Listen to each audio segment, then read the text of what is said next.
Happy 2025. Today, we are going over my 2025 fitness as we look at it in January. We're going to go over the last 8 weeks of training, which has been the highest mileage consistently of my life, of my 32 years on this planet. This is my biggest mileage and, things I've learned, how I'm feeling, how I've created these routines and where we're going to go from here. So join me in taking a look at my marathon fitness at the beginning of 2025.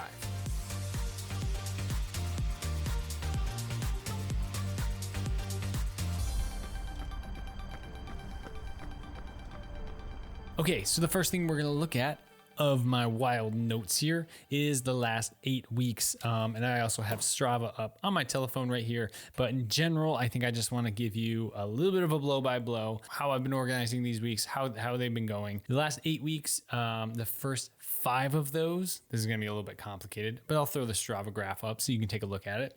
We're going from 52 up to 57. 3 consecutive 60-mile weeks, and then a down week, which was Christmas, New Year's.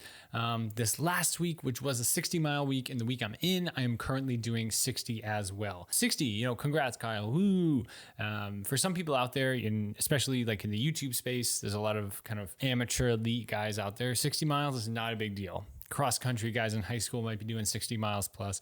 For me, 60 miles is huge. I've spent years running in the 30 to 40 mile range, always trying to get out of the 40s, sometimes into the 50s, always coming up with some sort of either injury or not being able to have the discipline, I would say. I'll admit that. Sometimes I didn't have kind of the routines locked in to succeed at the 60 mile week, but we're locked in. Things have been going really smooth so far. And these weeks I've pretty much I've just got it locked in my head every week at a minimum. And it's kind of nice, honestly, getting into these routines of Monday, 8 miles, Tuesday, 8 miles, Wednesday, 11, Thursday, 8, Friday, 8, Saturday or Sunday, 16, 18.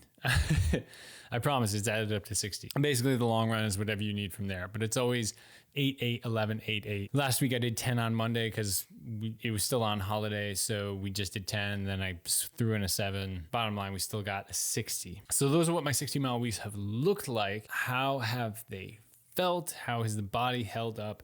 Why is this different from before? Everything's pretty slow. I'm doing about 95, honestly, percent slow, easy miles. My heart rate's hanging around 135 on average to about 150 on average. Some of these are a tiny bit higher. Some of these are a little bit lower.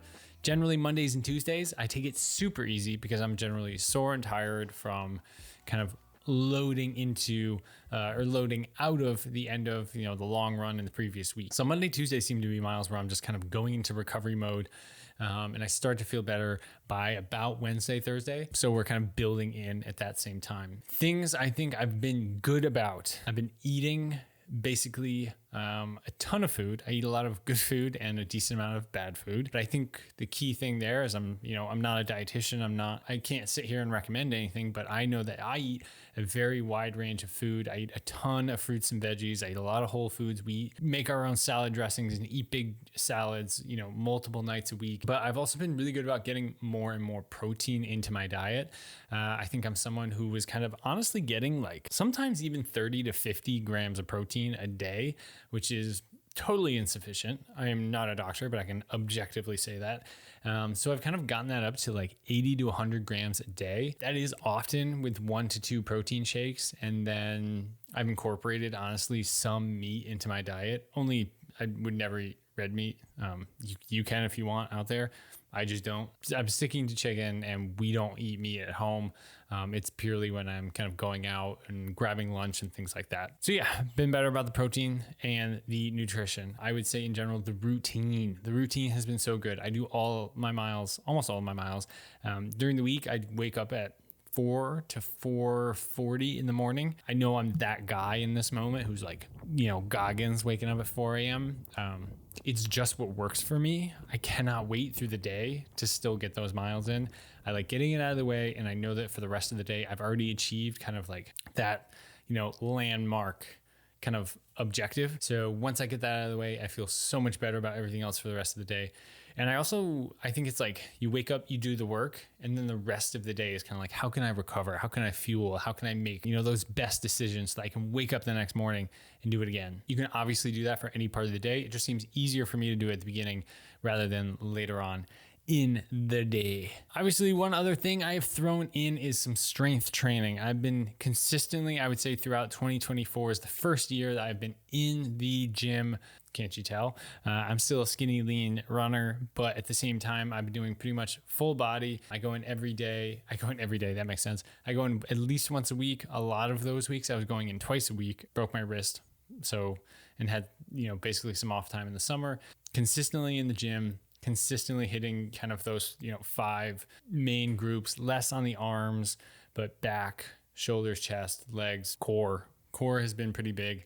I do not do enough, I will admit, but I do a fair amount. I make sure that every time I go to the gym, I'm doing kind of 3-4 minutes of dedicated core work, lower back kind of work, doing those Supermans. So putting in the work there in the gym. I think the last thing I would add on kind of things I've learned from the end of 2024 heading into 2025 and what this chapter has kind of taught me is, again, this is going to sound kind of lame, but it really is discipline. It is early morning, wake up, get it done. I don't really give myself a choice, honestly. And it has been so cold lately. Like this morning I went out for my run. It was 4:45 in the morning, really dark. It's dark.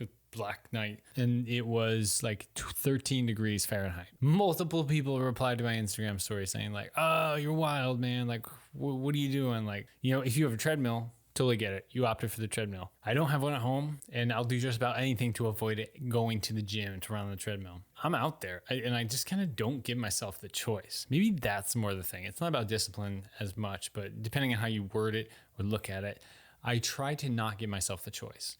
I set myself up to do it. I plan on doing it. It's going to take a lot to knock my plan off the rails. And maybe that's the key with honestly all of this is almost just a sense of belief that you are going to do it. On Sunday night, you are planning and you fully believe this is what you're going to do is you're going to run every day this week but one, and you're going to get 60 miles. If you don't believe that, then you're not going to do it. So yeah, I don't know. I think that's like something that has kind of come to fruition and has just been kind of ingrained in these last 2 months is like, I'm doing it. But this has been a long-winded, huge coverage of things for this video. This definitely falls in line with kind of the video diary, kind of more element of things, and just kind of an update. We're running a ton. We've hit some big mileage. I'm feeling very good going into 2025. First week I hit 60 and I'm going to do it again for January. We'll stay consistent. We're going to stay the course. I'm going to stay disciplined. I'm going to stay in the routine, and I'm going to go into every week believing that I'm still going to hit my goals and do the work. And it's going to take a lot to push me off that path. So I'll be doing some more videos very soon. If you want to follow me on Strava and all that stuff, you'll get each workout. But until next time, stay safe out there. Enjoy your runs. I will see you soon. And stay warm, layer up, get the runs in. I'll see you soon. See you soon twice. It's like I'm a 60-year-old uncle saying goodbye to their kid at Thanksgiving. I don't know why an uncle at Thanksgiving would say that. I don't know. Just need to drink more tea.